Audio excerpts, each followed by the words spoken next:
I have lived on my ranch for over 40 years, long enough to see the cottonwoods grow thick and the creek cut a deeper line each spring. The barn sits a short walk from the house.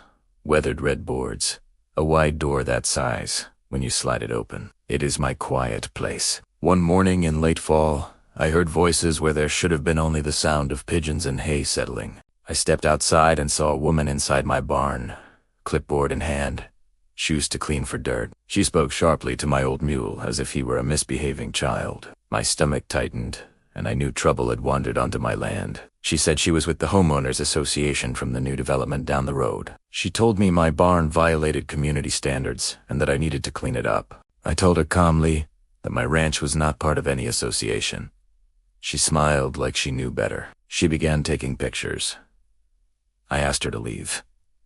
She waved me off and kept clicking. That was when I told her again, louder, to get out of my barn. She crossed her arms and said she had authority. The word authority rang in my ears like a bad bell. I walked closer and pointed to the open door. She did not move. She said she would report me and fine me. I felt my face warm. I am not a loud man, but I raised my voice and told her she was trespassing. She laughed and said I should learn the rules. That laugh did it. I pulled my phone from my pocket and called the sheriff. My hands shook, but my voice stayed steady. I said there was a stranger refusing to leave my barn. While we waited, she paced, still snapping photos, talking into her phone about violations and safety. I stood between her and my animals. Time slowed. The smell of hay felt sharp in my nose. When the sheriff arrived, the woman rushed toward him, words tumbling out fast. She pointed at me like I was the problem. The sheriff listened, then asked to hear my side. I told him I owned the ranch and had never agreed to any association. I told him I asked her to leave and she refused. He nodded and asked her for proof of authority. She produced papers with bold headings and a logo. The sheriff read them carefully. He asked her where the boundary lines were. She hesitated. He asked again.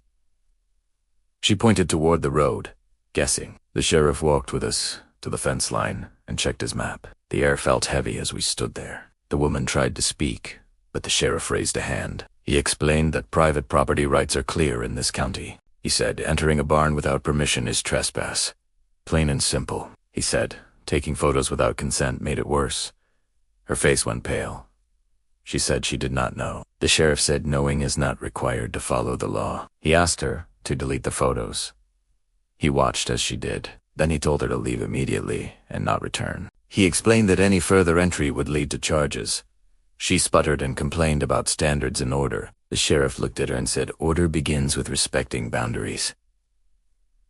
That was the moment I felt my shoulders drop. After she left, the sheriff stayed a few minutes. He talked about how developments change things and how folks forget that not every fence is symbolic. He said if anyone comes again, call right away. He shook my hand and tipped his hat. When his truck pulled away, the ranch felt quiet again. I walked back to the barn and leaned against a post. I thought about how easy it is for someone to assume power where they have none. I brushed my mule and checked the tack, letting the rhythm calm me. The barn door creaked closed, and the day settled back into itself. That evening, neighbors stopped by after hearing what happened. We sat on the porch and talked about lines on maps and lines in life. We laughed a little, because laughter helps. But there was also a sober note. Times change, and you have to stand firm, kindly, but firmly. A week later, a letter arrived in my mailbox with the association logo. My pulse jumped, but the word surprised me. It was an apology, stiff and careful, explaining a mistake in their records.